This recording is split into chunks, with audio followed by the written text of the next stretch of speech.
Of course we had to find a chance to talk about this. This week on Monday Night Raw, as advertised on SmackDown, Randy Orton will discuss what happened with Alexa Bliss and the whole Fireball incident last week on Raw.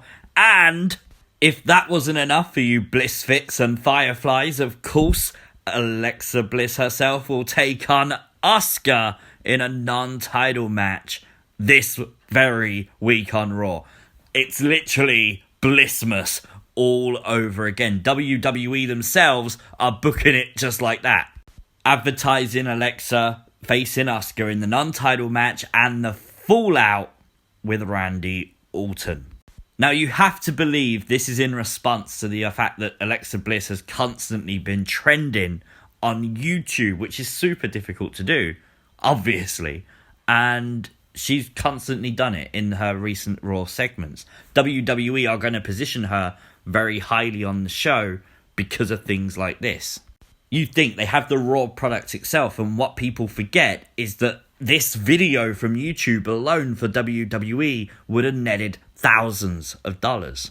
And speaking of YouTube videos that net thousands of dollars, this won't be one of them, but please make sure if you are around at 7:30 UK time and 2:30 Eastern Standard Time that you're right here on the C Wrestling YouTube channel for our brand new Sunday premiere of Firefly Funhouse Unsolved Mysteries Part 2.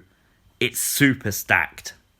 So what can we expect this week on Monday Night Raw from Little Miss Bliss herself? Well, you got to think maybe in Alexa's playground. You got to believe she's going to want to brag about what she did to Randy Orton. Randy Orton is basically an arch enemy of The Fiend, her friend. So it would make sense for that she wants to brag. So I'd assume that would happen. We're probably going to get Randy Orton maybe interrupt Alexa's playground.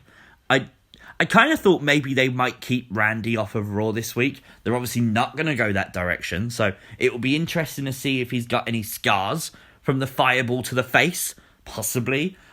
We did joke on Twitter that he might come back looking like Kane when he first unmasked. Let's hope that's not the case. But it will be interesting nonetheless. It's also going to be super cool to see what happens with Alexa Bliss. We know that Alexa and Asuka have got a lot of history with WWE. Obviously, the women's division is quite small. You could argue she's got a lot of history with a lot of people. But we know the story of the Firefly Funhouse, and Bray Wyatt's story in WWE currently is that he's righting the wrongs of his past to make them better and to give himself victories and to push himself. And we've always wondered if that is what Alexa Bliss is currently doing now she's joined Bray Wyatt. Could this be the start of Alexa Bliss's story? It's interesting. It's very interesting that she's put straight into a story with the Raw Women's Champion, Asuka. You gotta believe, if this was for the championship, I would say it's unlikely that Alexa Bliss was going to win.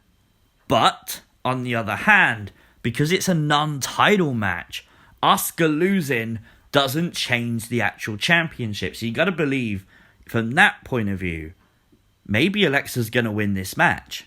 There's been a lot of talk that maybe Randy Orton could try and get revenge on Alexa Bliss for what she did last week. Maybe finally hitting her with an RKO. It's something a lot of people have genuinely wanted to see since Alexa's joined Bray Wyatt. Maybe Orton even costs Alexa the match with Asuka. And if he does hit her with an RKO, it could be a great prelude to finally bring back The Fiend. I don't mean this week on Raw, but it's a good way for The Fiend to come back because he's angry at what Randy Orton did to Alexa Bliss. Could be awesome. I can't wait to see The Fiend back, even if he has changed, if he's got a new mask, etc. We'll find out maybe. I think he'll probably return at the Royal Rumble. But I genuinely can't wait to see it nonetheless. And obviously I do think with what Alexa's doing at the moment to Randy is building up to that big return, to whatever match him and Randy will eventually have. And it's just going to be exciting. It genuinely is going to be exciting. It would also be very interesting to find out what side of Alexa Bliss is actually going to wrestle this week on Raw. We've got two different characters of Alexa Bliss that we kind of know about. One what we call Funhouse Alexa, which I think, by the way, we should actually call Playground Alexa. I think that's got more of a ring to it for her, at least. And then, of course, this darker version of Alexa, where some people refer to it as a Sister Abigail-style character. Maybe it's a Fiendess kind of character. We're not exactly sure. But it will be interesting to see which side of Alexa actually shows up. And, obviously, which side is successful or not on Raw this week. But let me know your thoughts in the comments section down below. As I did mention, join us for that premiere later on today. It's going to be fun. Make sure you like the video, share the video, subscribe to the channel if you're new, and follow me on Twitter and on Instagram at CWrestlingUK. I will see you as always next time. Peace!